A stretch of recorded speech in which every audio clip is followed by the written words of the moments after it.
Welcome to Hot and Cold Takes. This is the Pitwall. You can like and subscribe for more content like this. Your stop for fantasy Formula One content. Let's go. Okay, bro. Your biased reaction to the French Grand Prix. Yes. This is getting more and more painful. Every race is just so hard to watch as a Ferrari fan. If we were not doing so good and we weren't always in the race, I would probably be less worried about it. I've got used to just teams not being great and you just coast and you're like, okay, whatever. But the fact is that we have just one or two good races is what it would take, and Ferrari could be back in it. And so when I see stuff like this, it just makes it that much more frustrating, honestly. And Leclerc is probably even more frustrated about the whole situation than we are as fans.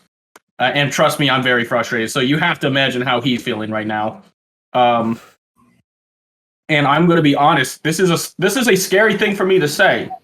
But right now, I am legitimately worried that Verstappen is going to take off with this championship, and there's nothing we can do about it. That's my thoughts. Okay, Paula, your biased hot takes. I'm really upset with Ferrari right now. I think it made me really angry to hear Mattia Binotto, I think that's how you pronounce that, say that he's not really looking at how far behind he is from Red Bull. They're just focusing on each race. And I'm like, how are you not looking at that? And I say this because it feels like whether it's on strategy or these like team mistakes that are happening, like the team should be thinking championship. They should be thinking high level competition. I want to be hearing that kind of talk from Ferrari. I think it's really unfortunate about Charles. He admitted that it was like his mistake and a genuine mistake. And he's clearly really frustrated at this point to have had the third race now where he's not finishing.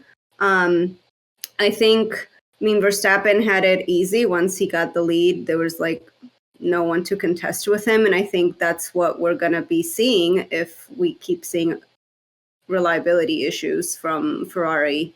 But I think great to see Russell catching, Perez sleeping a little bit. That was great. Trying to think what else.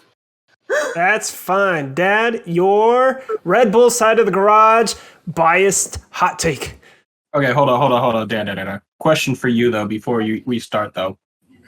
Verstappen, comfortable lead against Hamilton in second place. You think that feels good for him? Oh, absolutely. He doesn't want to be crashed out again. They're never going to live that one down, are they? So I have to say that Verstappen really sounded like he cared whether or not Leclerc was okay. That was the first question he asked.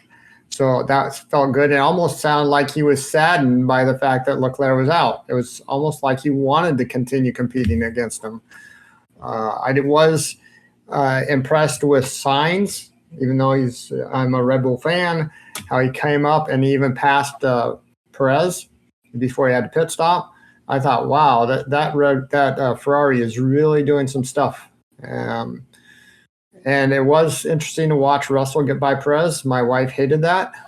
She's a Perez fan, and so that didn't go so well in our family. But I'm glad it did for the Ferraris. Hamilton drove an amazing race. I think he would have come in third even if Leclerc hadn't crashed. I mean, he would have come in third, but he came in second because Leclerc crashed. I thought it was interesting that Peter Windsor mentioned that they can watch how their other teammates take corners, and he thinks that maybe Sainz has a different comfortability on the outside of corners. Leclerc usually doesn't, and he was moving more towards Sainz style because Sainz was actually making better timing around that corner. And then he got I think the left back tire just on that area, and it got it unbalanced and spun him around. So it's interesting how much pressure is on Leclerc that we may not even know about. And so I just, I feel sad for him, but I think he'll bounce back. Those hot takes sound more like sympathetic takes, Dad, but I guess you'll take that. And one thing, this is a not so nice comment, but I am not deceived by Verstappen's nice boy, good boy personality makeover, because I think he's won a championship. He has that under his belt. Now he's like playing nice and trying to be friends with everyone. I don't know that is generally his attitude. It definitely wasn't last. Had it been Lewis Hamilton last year, Yeah, but Hamilton didn't show him respect after he started competing. Leclerc has been above and beyond and showed him respect. So I think Verstappen would have shown Hamilton more respect had Hamilton showed him more respect. I think Hamilton was the defender, and he was saying, "This is mine. You have to take it if you want it." And Verstappen says, "Okay, if you're not going to show me respect, then we're just going to go wheel to wheel, and what happens, happens." Yeah. There's a hot take for you. Okay, but I want to say this, okay? Disrespected who first? I feel for Leclerc, though. I feel for Leclerc because here's the thing. I've played the games. I know that one of your biggest enemies is you trying to refigure out how you're driving a lap when you've done it 100 times. All it takes is for you to do it slightly different than what you're used to. And these guys are driving wicked professional, so like they have to be on point constantly. I get leeway, and I still mess up. I still go off the track, and I'm not even that good. So I can understand why that would be frustrating, and it's dangerous to try to switch up what you're doing, partway through a race. So let's think. As a McLaren fan, I would say that my biased hot take is that McLaren is getting points, but I don't think it's enough to make them feel good. Alpine was just so in between them the whole race that they feel like, what progress are they making? They're supposed to be getting towards where the Mercedes are. They're supposed to be getting near the front. Why does it seem like they're fighting Alpine the whole season? And I do feel, though, that there's a lot more confidence towards Ricciardo because he's actually getting into the points in the top 10 finally. But you have to realize that two drivers should have been there, and those were the two Haas boys. Well, one guy took engine parts and all that. He went to the back. Mick Schumacher could not get out of Q1 in qualifying because of that track limits violation. So if you put those two guys up there, I bet you would have been Norris, Alpine of Ocon and Alonso, and then the two Haas's, and then Ricciardo would have been out of the points again. So I think McLaren's still got a lot of work to do if they're going to continue to show the pace. But let's calm down. Whoo! Actually, you can put in the comments below. What are your hot? Oh yes, Paula. What are your hot takes still? Well, I was just gonna say that it looks like the upgrades that they brought in are making a difference. And Norris himself talked about feeling like a higher level of stability within the car, which he seemed to have maybe lost it a little bit during the actual race. But I think that's also going to be hopefully help them for the remainder of the season. Good point. Put in the comments below your hot takes. Okay, be nice to each other though. We're being nice to each other because we're all cool here in the pit crew. Let's now go to our what, bro? No, we're definitely being nice to each other because we haven't said something offensive yet. Trust me, this place could get fire if we said something.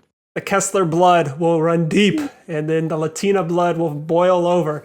Okay, let's go to our cool takes.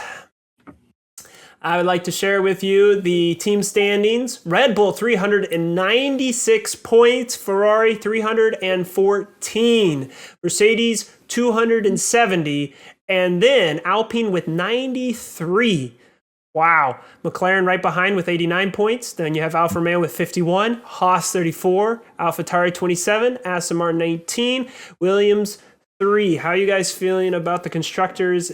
Any points that you would like to take in the battle between Alpine and McLaren that I kind of foreshadowed? Just 4 points separates those two teams. I'm hoping for McLaren to stay close and maybe even pass Alpine before the end of the year. The other ones, I think, as far as the top three, I think are pretty much where they're going to be. unless Ferrari pulls out something from their hat. So you're thinking, though, that with the upgrades that Mercedes are trying to get, it won't be enough to catch Ferrari, even with all their mistakes and DNFs? That's true. Okay. I have a very serious balancing act I have to decide. On the one hand, we got Alonso. On the other hand, we got Norris. And I like both these guys. And of course, Ricardo as well. But, he's not really the main focus of the McLaren team at the moment. I like them both. And so for me, it's kind of hard to really try to say I would prefer one succeed better than the other. I know that you like Norris, yeah? I know Sable likes Norris. Yeah, so, I feel like my duty is to prefer McLaren do better because I am now officially, democracy states that I am the minority as the Ferrari fan in this family. But I do like Alonso a lot. He's always fun to watch. So, well, here's the thing: because of Perez and Ocon's battling at Racing Point, well, it was Force India at the time. There was a time I didn't like Perez and I actually liked Ocon and I started rooting for him. I've liked Perez better as the years have gone on. So I don't mind Alonso and Ocon pairing. So it is bittersweet, I guess, to see Alpine doing good. They should be doing better, right? But at least Alonso has a car that he can do something with and not feeling like he's wasting his time. Okay, now we've got the battle with Alfa Romeo's kind of a no man's land with 51 points, but then we have Haas and AlphaTauri, and there's 7 points that separate those two, and then Aston Martin's at 19 points. So they're an additional 12 points behind AlphaTauri. How do you see the battle between Haas and AlphaTauri, 34 and 27 points respectively? Well, like you said, the Haas probably could have come out of this last race with even more points if things had been different. So Haas have been looking good, surprisingly so. It's hard to believe that this... Yeah, go ahead. And without any major upgrades. They're supposed to bring major upgrades at Hungary. And I don't know if they're going to bring a second major upgrade for the rest of the season. They might say, hey, here's our upgrade for the year. So you feeling like AlphaTauri can respond at all? Or is this purely just going to be Haas's thing to lose?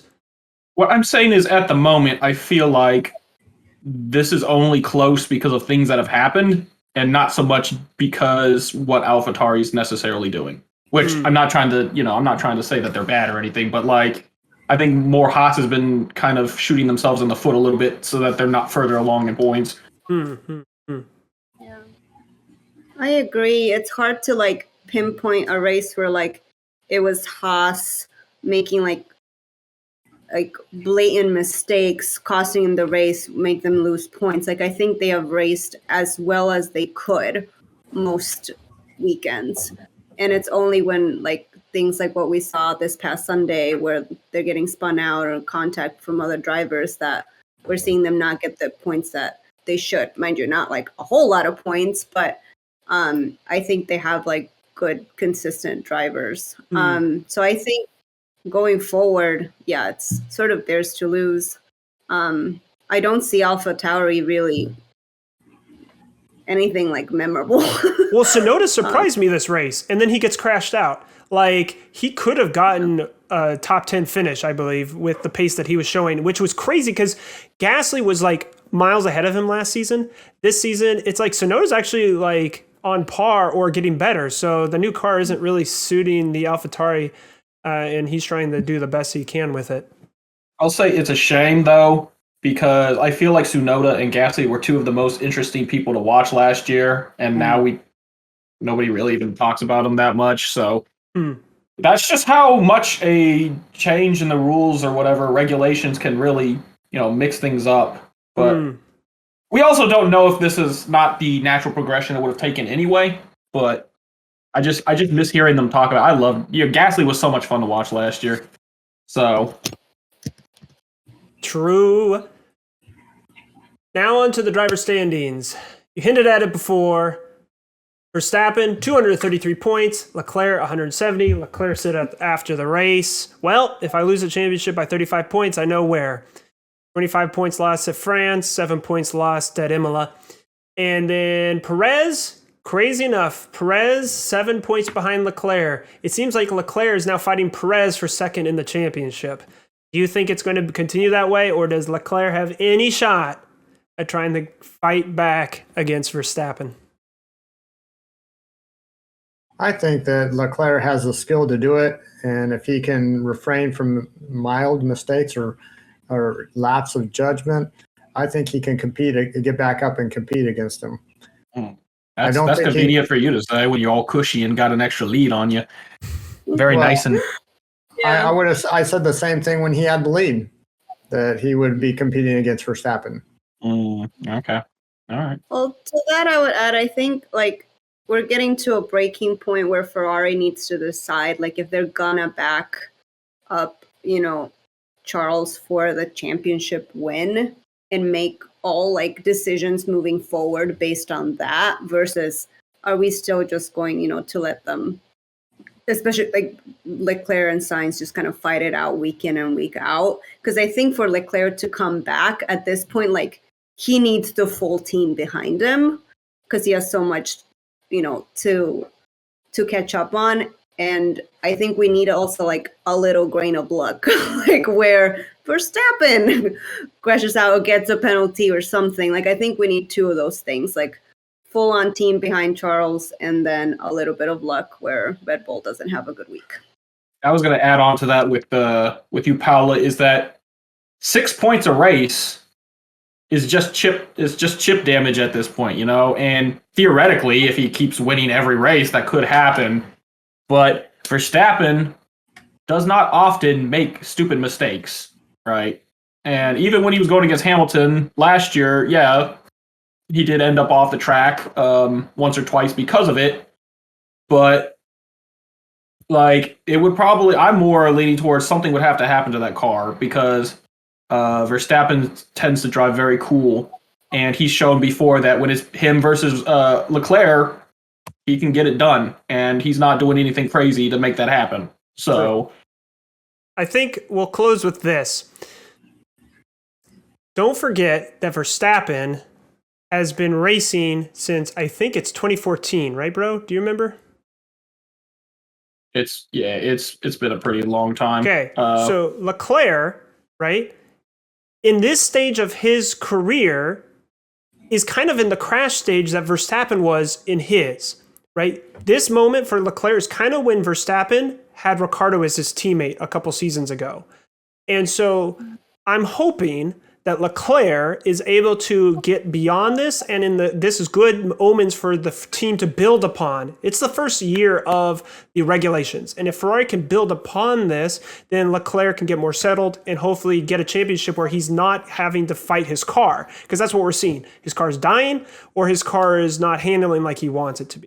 And Verstappen won a championship last year when he had a car that was reliable and would drive how he wanted. Because like you said, bro, no unforced errors for Verstappen. He had errors when he was fighting somebody, but not unforced. And I'm hoping that Leclerc doesn't end up like Jean Alesi. He was a really good driver in the late 80s, early 90s. He ends up in Ferrari, and he gets one race win with Ferrari. And that is crazy that someone that talented could not even get but one race win, and it had a lot of luck to it. And so we're wanting more than that for Leclerc, right? We're wanting a potential championship fight that he could potentially win. So you guys' thoughts, is this the best chance that Ferrari has because of the new regulations, or do you think that he has an improving chance in the next season? Well, we even have to start considering, they're talking about the whole porpoising thing, and that would be another major shakeup. So, just like Ferrari, it looked really good at the beginning of the season, and we might not have necessarily been expecting that. If that porpoising thing happens and that's a major shakeup, who knows? I mean, maybe Bottas will be winning with Alfa Romeo in a couple years. I'm telling you, man, you cannot be messing around with this stuff. If you're trying to win, you got to do it while you have the regulations you have now. And like I said, last time I said this, I love Sainz a lot, but like Paolo said, and I said this, is at the end of the day, you care about drivers who win. The constructor standings is good, but people don't usually talk about that very much, right? So if Ferrari is really trying to win, they really need to pick probably Leclerc and be like, hey, we really just need you to start winning and stuff. So if he doesn't win a championship this year, are they going to move one of the two drivers to make two better compatible drivers? Well, they're under contract, so that won't happen until 2025. So he's stuck with Sainz. But what are your thoughts, Dad? Your final. Oh, sorry, Paula. Your final thoughts. Yeah. I think as a team, Ferrari's probably thinking long game, and that even though they know they have a chance to win a championship this year, I don't know that is like their absolute like driver in this. I think they're trying to adjust to the regulations, build the best car they can going forward, and I think next year, like they would be if they have that kind of mindset, then I think they're going to be in an even better position next year. I think Mercedes is going to be like right up there from the beginning next year as well. So it's more down to like, I think Leclerc as a driver, like he said himself, like if I'm making these kind of dumb mistakes, I don't deserve the championship. And I can see him coming back next season and not making, having learned everything he needed to learn this year, and having like earned those like hard lessons, and then coming back and winning next year. I think the chances there this year, but it's like it's slim. Put in the comments below. What do you think? 50% chance or greater that he has for this year? 50% chance or greater that he can win the championship next year. And there you have it, our hot and cold takes here on the Pit Wall. And until next time, we'll see you on the Pit Wall.